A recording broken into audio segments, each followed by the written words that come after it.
Did you know that in the United States, over 60% of all municipal water supplies have sodium fluoride added to them? Now, I wouldn't be surprised if you weren't aware of that fact, because we don't receive any kind of notification on our water bill. We don't get any kind of notice that we have to sign off on. We're not told at all. And we're definitely not given the option to opt out.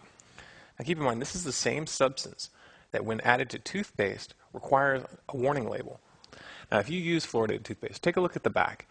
You'll find a warning that says something like this. Warning, keep out of reach of children under 6 years of age.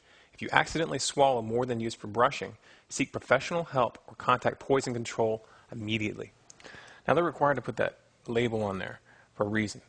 Fluoride is established as a poison, and at high enough doses it can kill you. Now, what they don't talk about is the effects with low exposures, and that's what I'm going to go over in this video.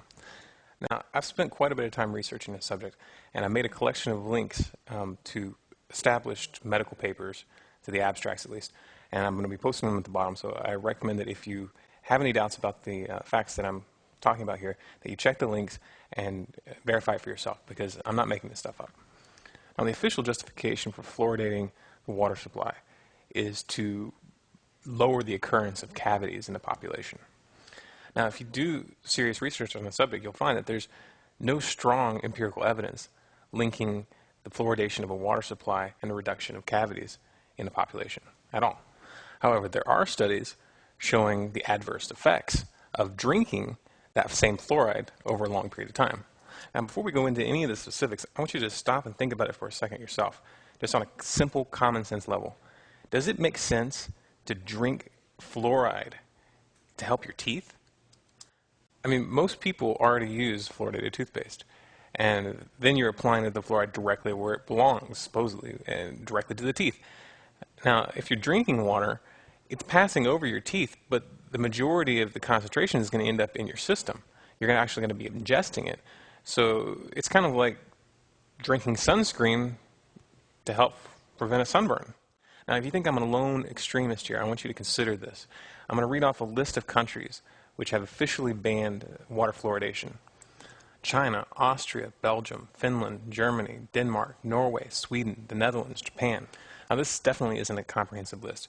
It's 98% of European countries which have banned fluoridation, and there's probably other countries that I just wasn't able to find information on.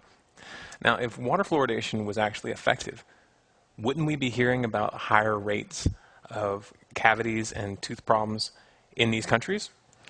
Now, there is an awful lot of pro-fluoridation propaganda out there, but they never talk about this.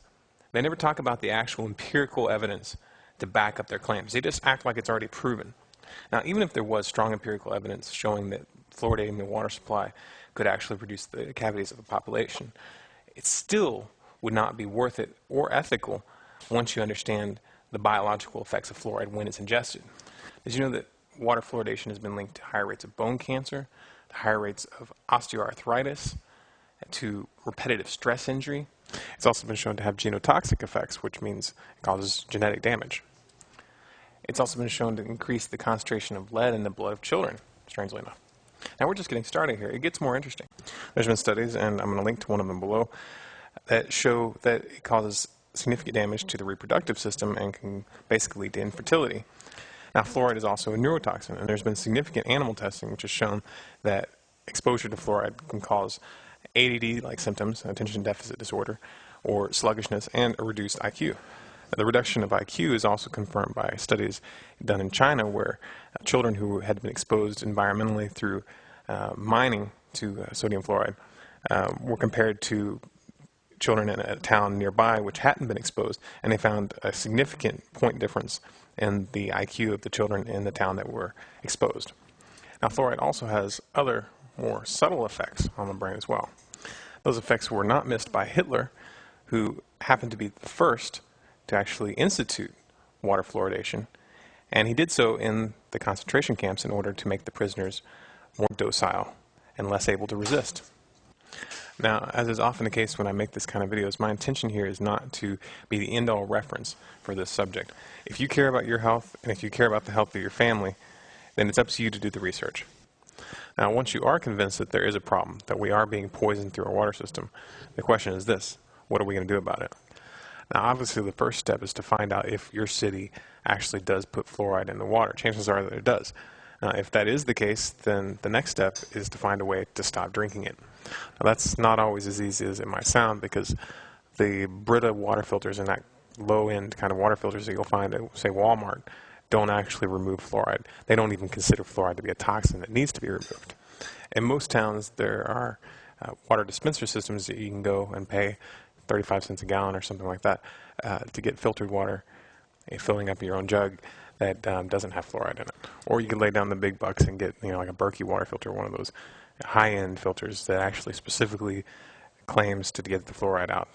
And keep that in mind. If it doesn't claim to get the fluoride out, then it doesn't. Now, to stop poisoning yourself and your family is important. It's the first step, but that's not enough. Even if you're not drinking that water yourself, it's not okay that they're poisoning the rest of the population. And that has a direct effect on society, because it's affecting their neurological development, it's affecting their IQs, and it's leading to a dumbing down of the population. Now, the upside here is that this is something we can affect on a local level, because water fluoridation is decided on a city-by-city basis. I think it's time that we as individuals do some investigation and find out who's in charge of the water fluoridation system in our individual towns and put some political pressure on them. Now, for those of you who find the implications of what I'm saying here hard to swallow, I want to leave you with this short little snippet to put things in context. Now, I want you to see this, because when you go out doing research about fluoride, you're going to find a lot of pro-fluoride propaganda, people telling you how great it is that we're putting fluoride in the water. Now, this little propaganda piece cooked up by the cigarette companies may seem ridiculous to us now, but in the 50s, it wasn't ridiculous because people didn't know better, so it worked. Someday, history is going to look back at water fluoridation, and it's going to seem just as ridiculous. A responsible consulting organization reports this study by a competent medical specialist and his staff on the effects of smoking Chesterfields. A group of people smoked only Chesterfields for 6 months in their normal amount, 10 to 40 a day. 45% of the group have smoked Chesterfields from 1 to 30 years, for an average of 10 years each. At the beginning and end of the 6 months period, each smoker was given a thorough examination, including x-rays. The examination covered the sinuses, nose, ears, and throat. After a thorough examination of every member of the group, the medical specialist stated, "It is my opinion that the ears, nose, throat, and accessory organs of all participating subjects examined by me were not adversely affected in the 6 months period by smoking the cigarettes provided."